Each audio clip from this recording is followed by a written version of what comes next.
want to take a moment to appreciate one of the most influential martial artists, at least in my journey, if not, honestly, in the world, or at least in the United States.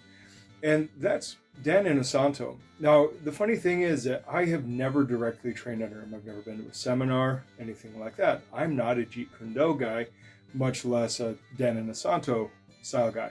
But the funny thing is that ever since my second Kempo teacher, I have been under or with many, many Dan Inosanto guys. And the thing is that the fact that I started in Kempo, I still owe a lot to Dan Inosanto. So let's break this down briefly. One, the entire world went absolutely nuts for martial arts, much thanks to the celebrity of Bruce Lee, right? With specifically Enter the Dragon becoming the massive crossover Hong Kong US martial arts hit, and then all the importation of the Hong Kong kung fu movies, and then the karate boom in the 80s. All of that kind of started with Bruce. Well, one of the things that got Bruce into that was Ed Parker.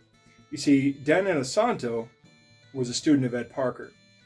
And when Dan met Bruce, he got Bruce introduced to Ed Parker, who got Bruce into the Long Beach Invitational whatevers. And that got him into show business here, at least. I know his father was in show business back in Hong Kong. And it kind of propelled the big martial arts explosion.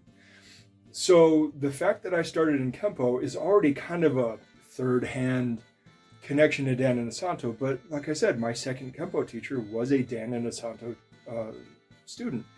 So Sifu Randy Castro in Shelby, Michigan, he had, at the time I was training under him at least, he had like 4 different black belts, and he had kind of chosen Kempo as his main thing, but he was also teaching us Savate. He had some of the Dan Inosanto mix of stuff.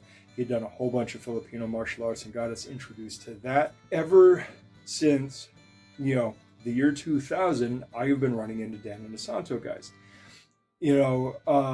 Moving into Arizona, again, I started off in Kempo, and then I moved to Wing Chun, and one of my Kung Fu brothers was a Dan Inosanto student who, in fact, gained his instructorship under Dan Inosanto. And because of him, I found my catch wrestling coach, who's an Eric Paulson student, who is an Inosanto guy. And through him, I've made friends with other Dan Inosanto guys. Also, just in the time that I've been here, I've met a lot of Jeet Kune Do guys, some of whom are Inosanto, some of whom are very much not. There is a rivalry there. There's debate and everything about that. But the fact is that Dan Inosanto has been, let's say, a shadow or even an angel watching over the path that I've taken in the martial arts, despite the fact that I have never been directly under him, directly in his lineage. And there's one other thing that about Dan Inosanto that I really, really, truly, truly appreciate. And that is the fact that he is a lifelong martial artist, lifelong student in the martial arts. He was 80 or just over 80 when he got his black belt in Brazilian jiu-jitsu. He has never stopped training. He has been a dedicated martial artist. I mean, even my understanding, this is hearsay, but my understanding is to the fault of his business, to the fault of his gym, which he had to basically turn over business controls, I guess, to his wife or his family to run the business side of it, because the martial arts teaching and training is his side of it. Totally understand it. Look, I run a gym and I'm not really a businessman. I'm a martial artist. It's just how this thing goes quite often. And I really do think that Dan Inosanto is perhaps the paragon of the lifelong martial artist. You don't necessarily have to be a world-class level competitor. You do not necessarily have to have the highest rank in any given martial art. But the idea of persistently training, and honestly, varied training, and picking up this and that and all of that, and creating your own kind of, idiosyncratic blend of things, making it your own, which is kind of the whole point of it. That all goes back to that. He didn't create that. Bruce didn't create that. That idea has been around for a very, very long time. But anyway, I just wanted to take a chance to make this appreciation video because there's a good chance that I will never actually meet Dan Inosanto in person, much less train with him. He's getting older, and as we all know, time is undefeated, and I'm not interested in going to California for pretty much any reason ever. I want to put this out there in the ether.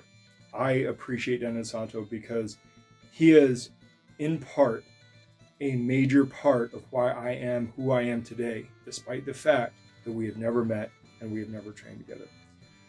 Thank you, Sifu Dan. Thank you, Guru Dan. Whatever your preferred title is, Sifu Castro always called you Sifu Dan. Thank you, and I will talk to the rest of you all later. Good journey.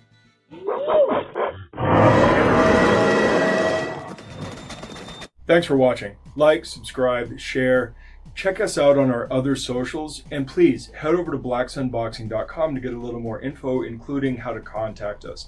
Furthermore, if you are in the Phoenix area, please feel free to stop in, say hi, join in for a class, whatever.